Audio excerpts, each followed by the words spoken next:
Well, hello there. In my Tab Brown voice. My goodness, it's so glad to be with. I'm so glad to be here with you on this morning for a 10-minute spot. Our little podcast, briefly coming up. In case you are wondering, I do have this testimony, and I know that it may offend some people, but it's my testimony, and I'm not going to make any apologies for it. You know, it is what it is. We go through, we learn lessons, we grow in grace and in the knowledge of the truth. And if you're paying any attention to the introduction, I'm just sharing a part of my life with you. The process that I had to go through, how I was chastised, and how I had to serve time. I had to serve time for being disobedient to God. I did. And it happened in what year? It was in 1991. I was working. I had a good job at the Employment Security Office in Burgaw, North Carolina, a local girl. I was doing great. And I went on a fast. It was like a 30-day fast. The Lord put me on it for my future. And I wanted God to point me in the right directions and to basically show me if I should stay under the ministry that I was in. Now, this was in the 90s, so don't try to count back. I was running up and down the highway to this church in Whiteville, and I had no business there. God kept dealing with me in dreams and visions and stuff, and then people started pulling on me. You need a husband. You got those two girls. Okay. I said, Lord, send me a husband. My dad died in January of that year. And in March, the end of March, I met this gorgeous two-third Cherokee and one-third black gentleman who came into the office. And one thing led to another. He was smitten with me, and I was playing it cool because I was sanctified. At least I thought I was. All right. A month later, I married him. We met the end of March and became friends. April, he started taking me out. The first thing he did was take my two girls to Chuck E. Cheese. That devil was crafty, wasn't he? I had my own place, my own car. I was making good money. I was good. I didn't need to do that. And it wasn't because he was a bad person. He had his issues, of course. But it was because we were bad for each other. It wasn't in God's will. God warned me several times. Several times. I didn't get counsel from anybody because I didn't trust anybody.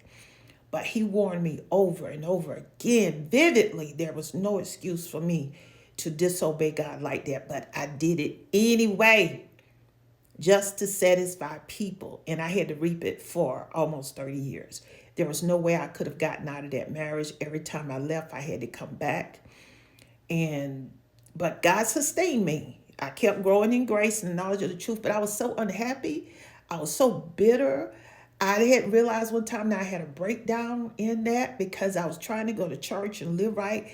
But I hated myself when I realized that I had gotten out of the will of God, and I was suffering and going through a lot of things that God did not intend for me to go through. He saw the future.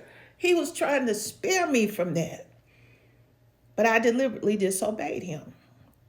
I just went my own way and I suffered. I learned obedience through the things that I suffer. And you've got to remember, the way of a transgressor is hard. I don't care what your religious stance is, what title you have, how many tongues you speak in, and the gifts.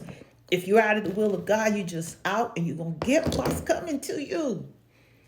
Because I was blessed. God told me, he warned me. And I did it anyway. And he would not let me escape until the appointed time came. And it was like 25 years later, after I had given birth to two sons. And in the process of time, the person who I was married to, he selected the son that he wanted to spoil. And it was my youngest one. And most of all know what happened to him. And he would disobey me and rise up against me because the person I was married to knew that I was unhappy.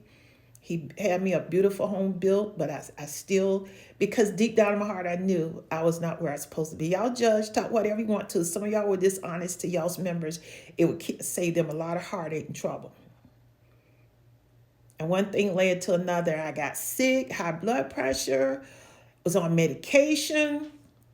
All of that stuff was not in God's will for me to go through. He tried to prevent me from going through that. And if you're doing that and you get out of God's will after He warned you, you're cutting your days short. I almost died. I almost had a heart attack in the house by myself. But God spared me from all of that. And in 2015, He made a way for me to escape. By then, my sons were out of high school. I homeschooled the youngest one, made sure he got a good education. But the man that I was married to let that youngest son do whatever he wanted to do. And it was time for me to go. God opened the door for us to escape, and we left. And that was that. We stayed on friendly terms, but one thing led to another. And eventually we divorced. But I was still in bondage to that marriage because we had children together. But my life went downhill.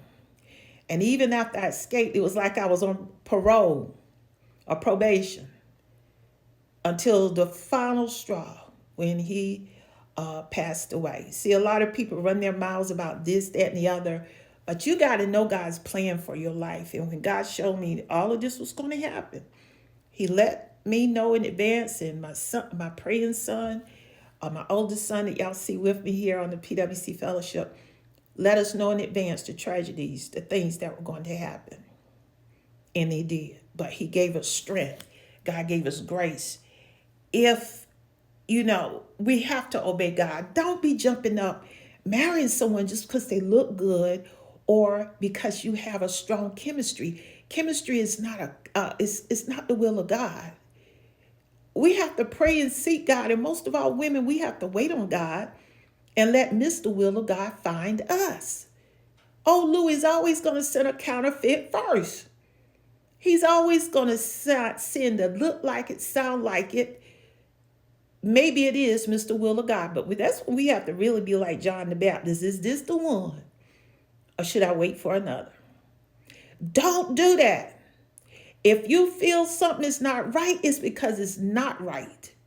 And I know everybody is longing for companionship and you want the right one to be with you until death do you part. But death will come sooner than later when you are out of the will of God. There's no other, you can't grow in, you can't prosper nothing in the will of God. You are limited because that curse is on you and you can only go just so far. Listen to this old girl.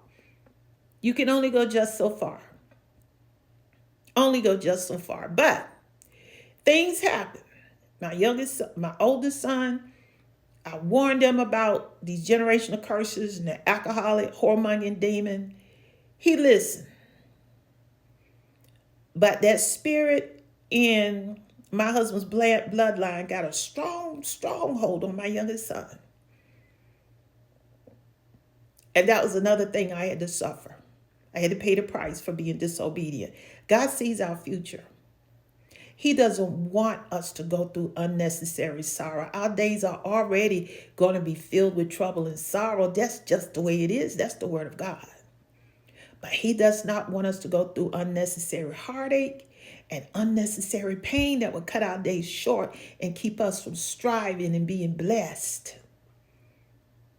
And when I buried my ex-husband, because I was still responsible for him and our house and our finances, and by this time, my oldest son and I were the last two standing out of that 4 family, and my 2 daughters, which I give my ex-husband credit for. He raised them as his own.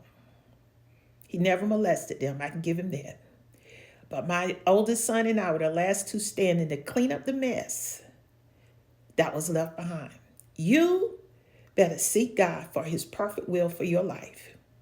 And don't let anybody prophesy you into an early grave or into sickness and in death.